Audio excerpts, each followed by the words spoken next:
Mumoy naman niya mong Jack. Oh, yung mumoy. Hoy, tignan niyo yung mukha. Oh, mumoy. Agay, suko. Dali sa mag-wipe sa tana imong mumoy face, babe. Hi, sorry. Why you fixing? Sorry. Really sorry. Maaga na naman magkuskus ang inyong Inday at si Jack. Ito yung ating umaga for today, the morning Inday Eugene. Oh, paintaon ako niligo. Makuha lang ako nito. Ay parang ginagian ng bagyo dito sa loob. So, kailangan kong umalis at maaga. Si Jack, iwan ko sana. Wala man kung magbantay sa kanya. Oy, maluoy ako ba? Walang magbantay sa kanya dito. Yun kasing dalawa. Hindi pa yung nakarahan. Sarap pa sana matulog pero pag ganito wala tayong choice. Kailangan nating umalis. Granddad, he said we live next to a playground. Tara na. Ay, I hope hindi ako makuan dito. Grabe, ang hirap naman dito.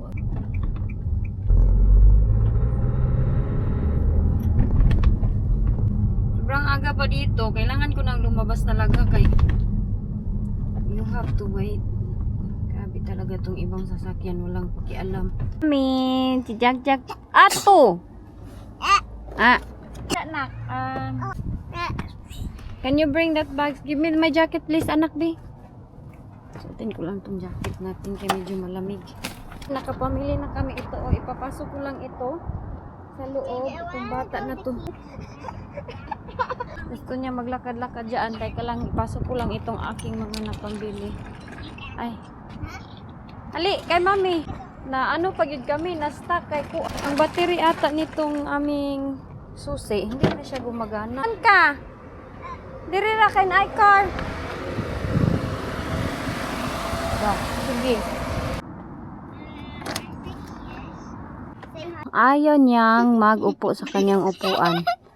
Bakit naman? Ha? Jack, dali na. Sit down na. Yeah, sit down na kay mag-drive na si mami. Ato na sa imong kuan. Sit ka. Sige na, quickly. Kung nasa imong seat ba? Ang bait ni Jack today dahil tinulungan niya ako magbayad doon sa Morrisons. Oh, tara na kay habang nakarelax pa yan siya, kailangan ko na yan silang iuwi. Ito na kami.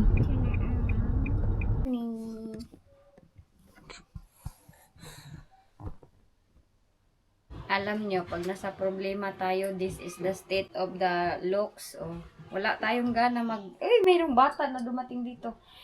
Nagnap ako kasama si Jack kanina. Ngayon pa lang ako nagising. Ngayon pinaliguan ko na sila para ready na sa bed nila kay mga 6 o'clock na ata dito. So, inyong Inday, mag-ingat-ingat ako sa aking mga galaw dito sa bahay, sa lahat-lahat, sa mga bata dahil isang pagkakamali ko lang dito, mawalan ako ng karapatan sa mga bata. So, dapat mag-ingat-ingat ako sa aking mga actions, sa aking mga gagawin. O, dapat before ako magalit-galit, before ako maggawa sa aking mga lahat ng gawain, isipin, mag-double think muna bago manakit. O, in the Ilgen lesson na, ito dito is kailangan ko itong ano ako talaga, tapulan ko ba? Ano tawag nito? Ang pagtitiklop talaga, ang pinaka-hate ko sa lahat-lahat. Yan talaga ang hate ko, yung pagtitiklop. Tapos itong, lagay ko ito dito. Dyan yan, okay na yan dyan. Oh, konti lang naman to dito. Sapatos, mga konting ano. Pero, kailangan ko pa din itong isort, ililigpit to lahat. Meron pa ako dun sa baba, ang dami kong ililigpit na mga ganyan. So, yun na, ang aking chika. Oh. Mag-ingat-ingat sa mga gagawin, kay mawalan ako ng karapatan sa mga bata. Nagdingdong na naman yung friend nila JJ. Hindi namin sinasagot. Kanina pa yan siya. Sige dingdong, sige dingdong. Lumabas na kasi galing itong mga bata. Ayoko na silang ipalabas. So dahil ayaw ko wala ng karapatan sa aking mga anak mo. Kasi bilang nanay, ayaw mo mapalayo sa mga anak mo, magpakabait ako sa aking mga anak. Hindi ako mananakit sa kanila. Hindi naman talaga ako nananakit sa kanila. Ano lang, yung sometimes bitaw na nasubraan na sila, inaano ko ganyan. Pero yun nga yung sinumbong ni Jenny sa kanyang papa na sinaktan ko daw si Jack. Kaya, shaky yung ating situation. Ayaw ko na manakit manuan sa kanila. Pag magalit ako, sabihan ko na lang. Hindi na ako manapak. Kasi, aminin ko din na napak din ako kay Jack one time. Nung galit ako sa kanya kay, parang mayroon siyang sinira. Laba ako dito. Ang dami kong ilipit. Ayaw ko naman din kasi na, kanang wala bitaw akong karapatan, yung nawalan ako ng karapatan para sa aking mga anak na dahil nanakit ako. Yung ganun bitaw, ayaw ko yung mangyari. So, ito pala yung ating garden today. Nakapaglinis na ako dito. Yan, gawa ko na yan dyan. Lahat yan. Yun, nilaban ko na kay sila JJ yan. Kanang madali siyang madumi. Ito na kulay. Lalo na pagaling sila sa labas kasi medyo ang tawag sa labas gani? Karang abog ba? Maalik abog. So ngayon, nandito yung aking lemon. Oh, meron siyang mga bulaklak. Bulaklak ng aking lemon. Nakasurvive ito sa winter dito. Parang nag-adapt na siya sa mga winter weather. Nandito yung aking mga neighbor. Teka lang. Ito lang yung aking sasabihin. Ang inyong inday, magpakabait. Madami din naman akong na-learn na lesson sa lahat ng nangyari sa aking buhay. Lalo na nung nakulong ako. As in, sobrang dami kong na-learn na. Diba? Ano lang talaga yun. Ganyan talaga. Madami tayong lesson na nalilearn. Nangyayari ang lahat dahil mayroong reason. Meron kang ma-learn. Ganun lang. So, yun lang yung aking gagawin. I-focus ko yung aking self sa mga bata. Yung aking energy sa kanila lahat. Para hindi na ako ma-over-stress bitaw kay sometimes kasi madami akong in-expect na mangyayari, hindi nangyayari. Tapos yun na, mag-cause ng problema. Anuhin ko to dito, linisin. Ang daming mga gamit-gamit dito. Oh, abubot. Ito kay Jack to. Ngayon ko pa to nalinisan. Ilang na to dito. Months na, wala nang linis-linis. But at least ngayon, makapokus ako dito sa mga bahay, sa mga bata. Kaya wala na akong ibang isip-isipin ba na kung ano-ano. Ay naku, hindi good siya easy na makulong. Easy lang siya pakinggan pero hindi siya easy talaga. Marami silang process. So para hindi ako ma-report sa kung ano-ano, magpapabait ako dito at gagawin ko lang kung ano yung best para sa mga bata. Hindi ko na isipin yung aking sarili. Bakit ito? Bakit ganyan? Diba? Feeling ko din kasi, problema ko din sa aking character na marami ako mga in-expect na nangyayari na dapat tulungan ako sa ganyan. Pero okay lang naman talaga yun. Most of the time, ako lang naman gumagawa sa bahay na mga gawain. Ang ano lang is, yung sobrang napagod ako that time ba. Tapos yun na nga, pumutok ang lahat. Nakakulong pag-yun ko. Anyways, linisin ko muna to dito. Tapos, anuhin ko yung mga bata kaya nagpaligo. Nandun sila sa CR. Kailangan ko silang paliguan. So, pagkatapos nito, babain ko ito pagkatapos nila. Ay, madami akong kailangan doon gawin sa taas din. Yung mga, paano, kailan ko kaya tumatapos lahat? Sobrang dami talaga.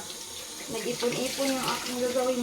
Kaya kasi ako, bumabawi ako sa aking energy, natutulog ako. Sa dami ba naman ang ganap dun sa aking sarili. Grabe yung aking pagka-overstress na nawag na si Jack. Ayan na, okay na yan siya dyan. Yung towel dito. Uy, Luciang, yun yung inday. Wala, linis-linis, wala na. Tapos dito pa, dami pa dyan daan. Ito is, anuhan ko muna to siya. Wala na, wait sa Jack! Yes, coming! Ayaw niya yan pag nandito ako sa baba, tapos nandun siya sa taas. Dapat magkasama kami palagi ito. Unahin ko na lang yung aking gagawin doon sa taas. So hopefully, I pray na hindi tayo mawala ng karapatan sa ating mga bata dahil grabe yung struggle in life. Good evening na dito. 9:22 in the evenings. Ano lang ako. Ay, naku, naghihakbat lang yung intahon. Tapos ngayon, naglaban na naman ako kay para bukas wala na akong laban. Ito, kukunin ko na naman. Akong panty na luma-luma, nalupad na. Pang-last ko ito na laba of the day today. Kay bukas, ayaw ko na maglaba bukas. Normal yung schedule ko. Iba-iba naman talaga yung schedule ko sa paglalaba. Hindi all the time na kanang same day.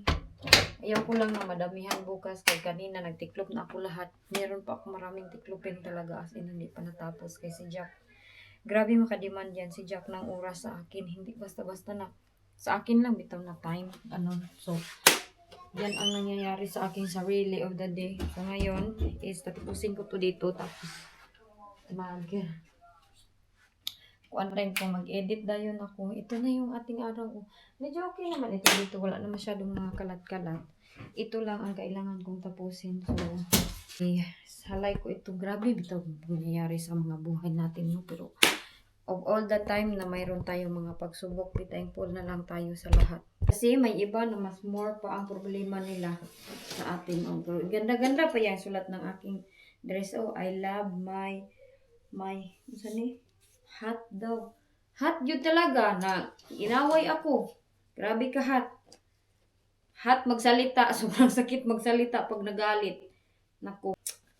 Pusin lang natin to yung mga pajama. Inaantok na talaga ako, promise. I hope okay kayong lahat, ha? Thank you sa lahat ng mga comments ninyo, mga messages and everything.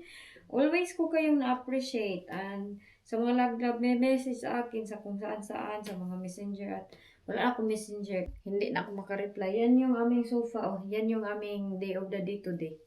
Hindi na maintindihan kay gabi na. Hindi pa ako nakapagligpit dyan. Pero okay lang yan, oy. Hindi pa yan naligpit. Okay lang yan dyan. Laban lang yan. Lumalaban yan dyan. So, tapusin ko to. I-pass forward ko na lang kayo.